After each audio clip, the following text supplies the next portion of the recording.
Ya benar sekali pemirsa, hak prerogatif dari Presiden yang nanti akan menentukan siapa-siapa menteri di kabinetnya pemirsa, khusus untuk menteri yang nanti akan menggawangi Indonesia.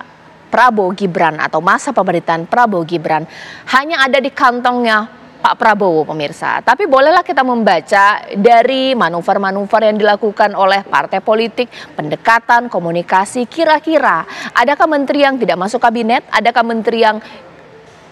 partai politik yang tidak masuk kabinet, ataukah ada partai politik yang kemudian dapat jatah menteri terbanyak pemirsa.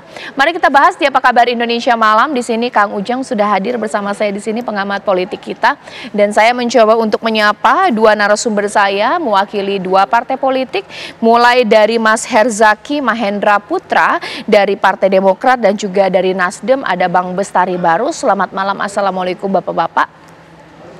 Waalaikumsalam. Waalaikumsalam warahmatullahi wabarakatuh. Malam Bang Bestari, malam Bang Ujang.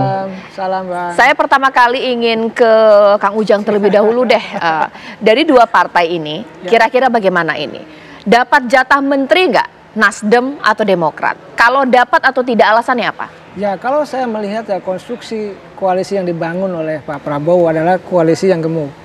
Lalu ada catatan lagi apa? Jangan korupsi. Lalu ada lagi catatan yang lain apa? Bahwa akan kebanyakan dari kalangan profesional.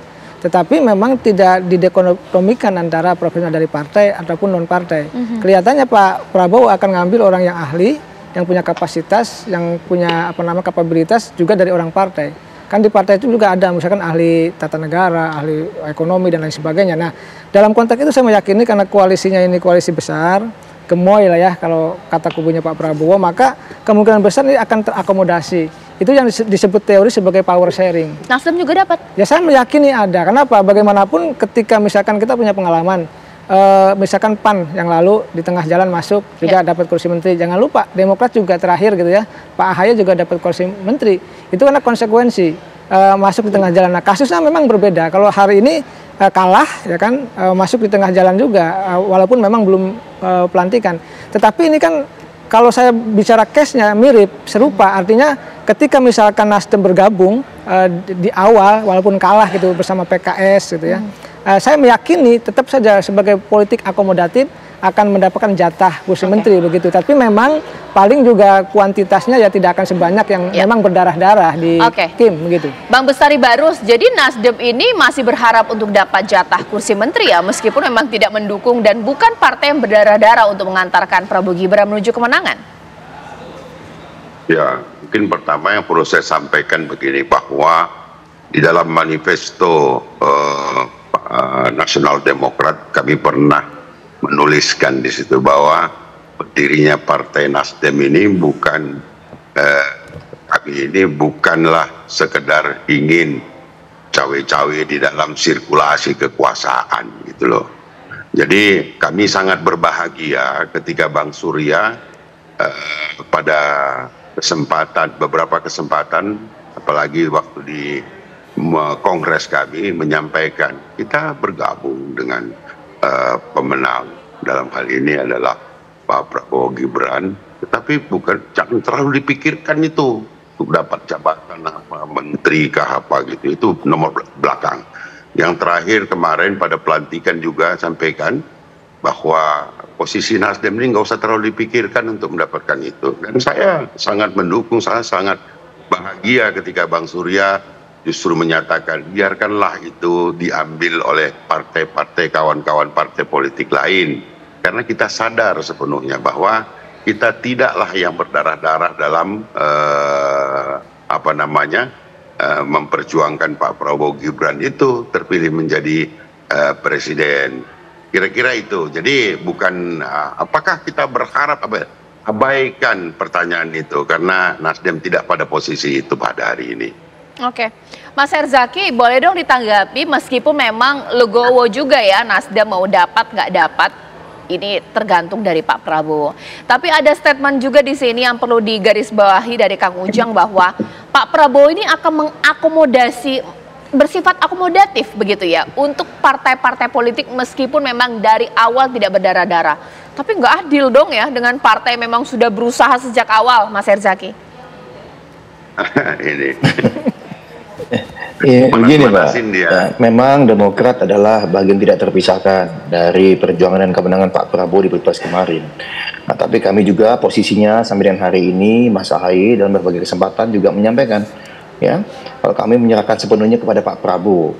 Baik misalnya katakanlah berbicara mengenai formasi kabinet, lalu siapa yang akan ada di dalam kabinet, termasuk misalnya kader-kader kami. Ya, kami memang banyak diskusi ya dengan beliau, sering diminta masukan, misalnya ketua umum kami dalam berbagai kesempatan, tetapi itu semua lebih kepada dalam konteks bagaimana kita mengatasi tantangan dan permasalahan yang hari ini kita hadapi. Ada tantangan geostrategis, ada tantangan geopolitik. Lalu kemudian misalnya tadi teman-teman Nasdem misalnya, ataupun ada teman-teman yang sebelumnya tidak berjuang bersama di Pilpres. Lalu nggak adil atau apa, enggak lah. Nggak ada konteks seperti itu kalau kami lihat. Yang kami lihat ini kan demi bangsa ya. Pak Prabowo ingin apa yang menjadi gagasan besar beliau, apa yang menjadi visi, misi, program kerja beliau, itu ke depan bisa benar-benar terwujud. Ini kan janji kampanye Pak Prabowo, juga janji kampanye kami nih, Demokrat ya ketika Pilpres kemarin. Tentunya katakanlah Pak Prabowo menginginkan agar teman-teman misalnya yang kemarin tidak bersama di Pilpres, lagi pasca Pilpres, ayo kita sama-sama.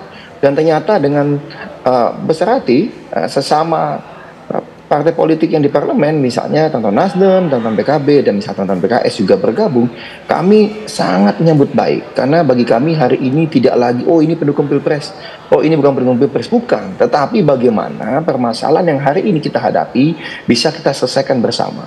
Ini semua kan hak prerogatif Pak Prabowo selaku presiden terpilih, dan Demokrat punya semangat, punya komitmen ya seperti yang disampaikan Pak SBY kemarin ya ketika bertemu Pak Prabowo, bahwa kita siap mengawal, berjuang bersama Pak Prabowo agar selama 5 tahun ini benar-benar bisa mewujudkan apa yang telah menjadi visi misi, program kerja dan gagasan-gagasan besar Pak Prabowo. Nah, ini yang menjadi komitmen.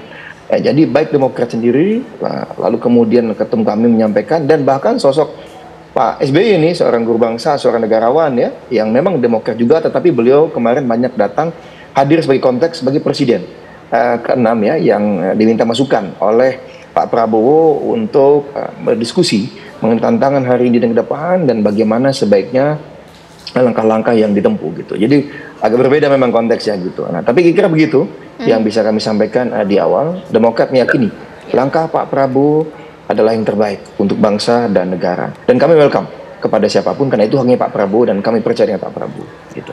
Oke, nanti sesaat lagi pemirsa kita juga akan tanya kepada PKS. Nah, kalau misalnya Nasdem sudah logowo, bahkan Partai Demokrat juga ya sudahlah, terserah dari Pak Prabowo, tapi sudah melakukan aksi juga ya dengan Pak SBY bertemu dengan Pak Prabowo kemarin.